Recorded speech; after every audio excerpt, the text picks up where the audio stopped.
This is the first time we've tried this. Oh.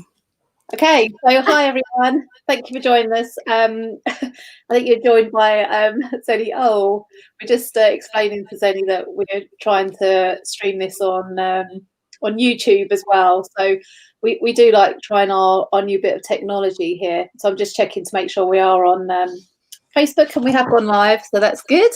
If you have any questions, feel free to put them on Facebook. We'll check, and also I think you should be able to post them on the comment box here. So, but we'll check to see what people are asking us if you do have any questions. So first of all, we've got Hayleigh. We've got Hayleigh on here first time ever. So welcome, Hayleigh. Hello.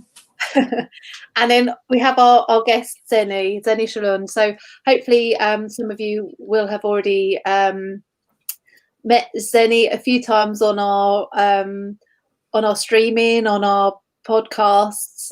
So hi, Zennie. Hello. And for those of you who don't know Zennie, do you want to just introduce yourself? Yes, my name is Zennie Sjolund. Try to pronounce that if you're not a Swede. And I work for the Swedish payroll industry, you could say. I work for a company that's trying to enhance the knowledge of payroll and also certifies payroll consultants, in a short version. So as we say, the Swedish Payroll Association, is that fair to say? Yeah, that's fair to say. Good. And those of you that don't know Hayleigh, do you want to introduce yourself and explain what you do at the GPA? So I work with Mel alongside at the Global Payroll Association, and I basically head up all of the events and training at the Global Payroll Association. And you also do all the organising and basically everything? A little bit of everything, pretty much. Who's the organised one. So we've asked Zennie to join us today just for a couple of reasons. And the first reason, I thought it'd be quite good if you can update us what's happening in Sweden with the pandemic. I mean, I feel like we've been talking about this for the last 6 months, haven't we, Zennie? But what's the latest there at the moment? Well, it's still ongoing. You can really tell that. When it comes to the situation in Sweden, it's actually, I think we're getting into a time when it gets a bit too relaxed because the figures are going our way at the moment. So I think we have to be careful. But still, I think we have, as they say, we have the worst part behind us, but you can never tell. But it seems to be a good prognosis anyway. When it comes to, we had a bit of a backlash yesterday when they told us that a lot of people that was tested for positive COVID-19 actually had failed test. So there was a big news yesterday. Otherwise, I think it's going in the right direction when it comes to people and the populations when it comes to sickness. And we do have positive news. No people in the in respirators or anything like that. And we have the pressure on the hospitals are actually decreasing, so that's a good thing. Yeah, and then if you talk about the financial part of the COVID-19, we had a lot of things going on from the government trying to encourage companies and trying to keep them in business. So we had our I don't know what you call it. We say it's short-term employment, but I think you have another word for it. When you actually work less hours and you get less salary, but then you also get money from the government to the company. So, and that's going on. Furlough, flexible work. That's the word for it. I haven't been speaking English for a while now, so so the furlough is and it's one of the most appreciated supports that the government has given. They've tried other things as well, but it hasn't been so successful. So, and that has put a lot of pressure on the payroll departments. So they've been heroic during these months that's passed.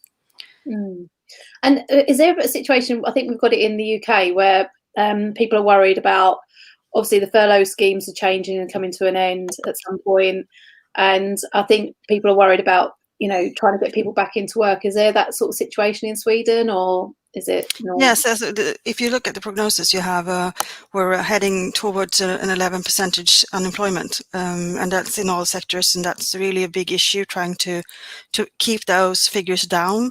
We have our government is, if you say where our parliament is actually opening now in the beginning of September. So I think a lot of political initiatives will actually come now in September, when most of these supports that's been given, they're actually stopping now in September. So the furlough is going on until the December, but when it comes to other kind of supports, they're actually now they're off from September. Okay, wow. Okay, so the other reason why we asked you to join us is because we wanted to record a short video, and we thought, why don't we do this as a live chat and try out our new technology that we have. So we want to talk about the awards, and you've been a judge on the awards since the beginning, I feel, or yes, you have. And so you've obviously seen like different people nominate colleagues and nominate themselves, and I just wanted to sort of get your opinion so we can share that with everyone about what you're looking for during or within the nomination. So firstly, who do you think should go in for the GPA Awards, and why? Well, I'd say who shouldn't if you work in the payroll sector. There's a category for everyone. So I think that will benefit you in so many ways that you wouldn't really understand from the beginning. We have a lot of winners from the Swedish payroll industry, and they really had good experience from winning the awards, because you get your name around for once. And I think you shouldn't underestimate the importance of giving the credit to the payroll industry, and especially not in these days. Because they've worked really hard, haven't they? Yes, we actually have awards in Sweden, and our association also have awards, and there will be a different angle on that one this year, I'd say. Yeah. So it's hard competition. So if there's a year when you want to really show that you're the best, this is the year to enter, I think, because then a lot of payroll departments has shown themselves from the best side, and also the software suppliers, they've been put under pressure. So I think this is the year to show that you're the best. And one question that Hayleigh and I get up quite a lot are if people aren't global payroll suppliers or providers or global payroll specialists, can they enter in for the awards? And you've answered that really, because a lot of people from Sweden that have entered the award only deal with Swedish payroll. Yep. So what would you say would sort of in words of encouragement on that side? Well, I think what the difficulty is that payroll people tends to be a bit too timid. They don't realize that their competence and their knowledge is recognizable. So I think even though if you work, when I started out in the payroll industry, I thought that payroll is just a national issue. You will just work within the Swedish borders, and you've shown me wrong, Melanie, definitely. And I think that even though if you're representing a small country as Sweden, you can show that we are doing things in the right direction. And I think you really have to encourage yourself and your peers within the payroll industry to get the acknowledgement that we're really deserving. So you've spent literally days going through the nominations or the people that have been shortlisted. Can you give any advice to those people that do go in for an award of what you're looking for as a judge? Well, easily get to the point. It's easy to you want to say a lot of things, you want to say the correct things, but what really should get down to it is what makes you better than others, and that doesn't mean that you're better than others everything, but what you actually entering for. So I'd say that, and I think there's been a very interesting development in how you enter, what kind of expectations you have on those entering the awards, because you've seen a development in how seriously people are taking these awards, in how they enter and what they describe and who's actually presenting the company. I think that's really, really nice to see that it's very often the CEO or any people on that level that actually are representing the company. And that says a bit about how we taking the payroll industry further on when it comes to acknowledgement again, because that's what this is about. And even though you're not a winner, you'll be a winner just being nominated, I'd say, because you get the recognition that you deserve. Mm-hmm. And one thing that we've spoken to Lisa and Anna, and we'll be speaking to David and Nick in the future, is that they've said that they want to hear it from the heart. So not necessarily like a marketing spiel, but more from the heart. And I think we've mentioned that previously when we've looked through them. So do you have any sort of comments on that at all?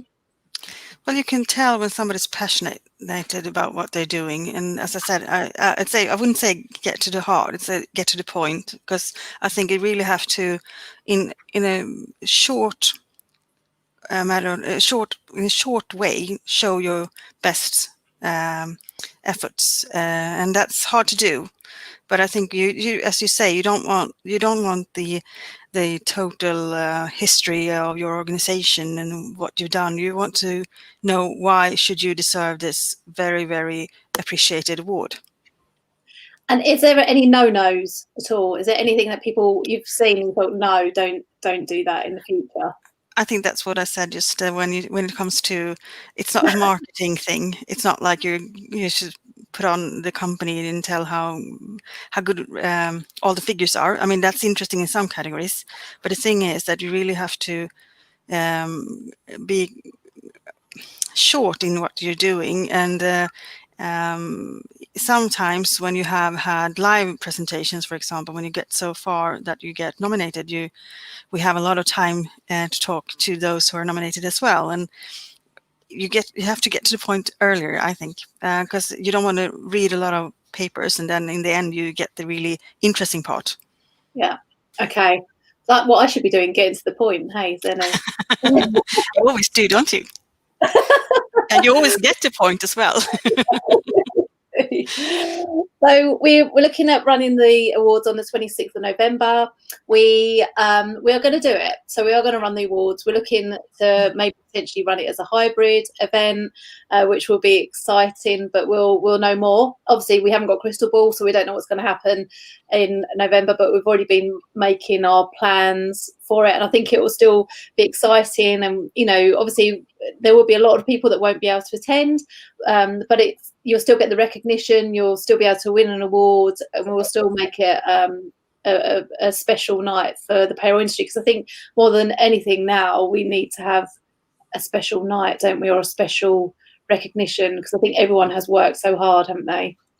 I think it's time for payroll, actually. It's shown off this late months that we're really, really important. We've known that before, but this is really, really put it into the light that we're really important. So, and I think it's a good thing if you might have a hybrid one, because then even the Swedes might be welcome. We're not so welcome anywhere else in Europe. So I don't think the Brits are necessarily welcome even without the pandemic. Yeah, you got yourself to blame. You got Brexit before that. So yeah, we got double whammy. We've got Brexit. We've got everything going on, haven't we? So no, but even though you joke about it, it would be really nice. I think there will be some challenges in gathering a lot of people. So I think even though I think we learned from these past months as well that things can be very good when it comes to digital solutions as well. You can get the feeling. And as you say, the recognition is there anyway. So I think it's really important that you don't just think that this is not award year. I think this is one of the most important years to put on the awards. Yeah, I agree. So Hayleigh, just to put you on the spot, because I'm just going to put Hayleigh on the main screen for once. There you go. Sorry, Zennie. I'm just going to swap you over.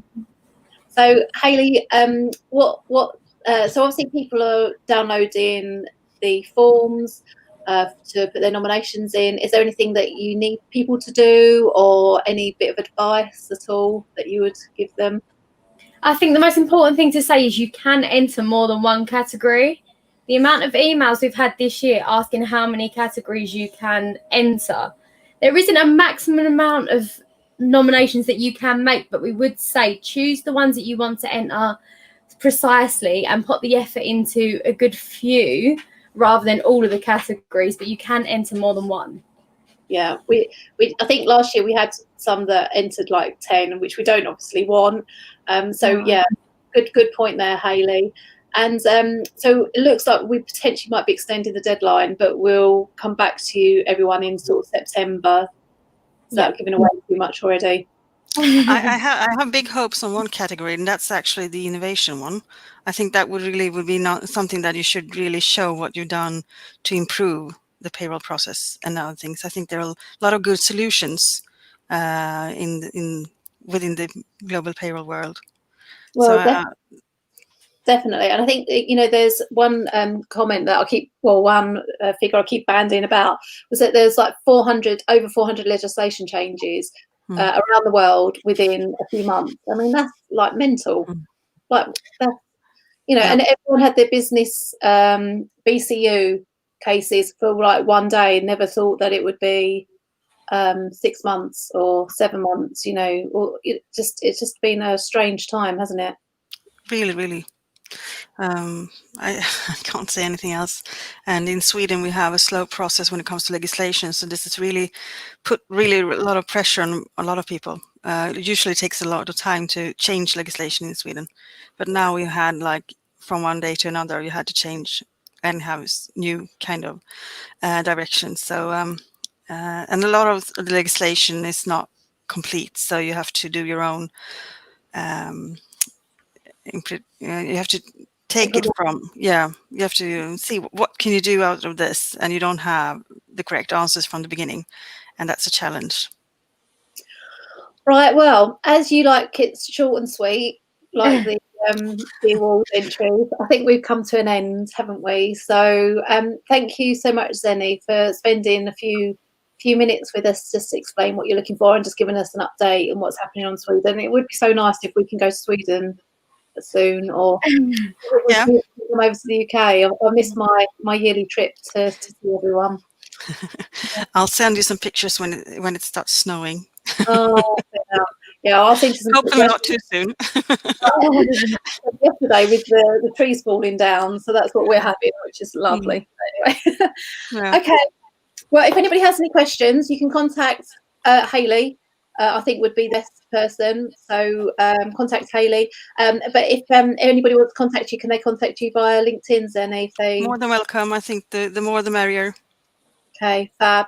And obviously, if anybody wants to contact me, they can contact me. They have details, or put a comment on the Facebook group or on YouTube. But thanks.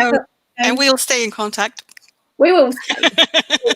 For those of you that are going in for an award, good luck. And if you do need any help, we are here to answer any questions. So, go onto the GPA website and ask Hayleigh or I on chat, or email us, or speak to Zennie on LinkedIn. Yeah, and if you prefer to have it in the Swedish translation version, you can also contact me if you think it's if there's a big hurdle to get over to do it in English. So yes, that's a really good point. That's really good. And could you speak any other, like Dutch or? You never know. You should try me. I can just about speak. There you go. Okay then. Well, thanks everyone, and Thank you. we'll see you all soon. Yeah. Bye-bye. Take care. Bye.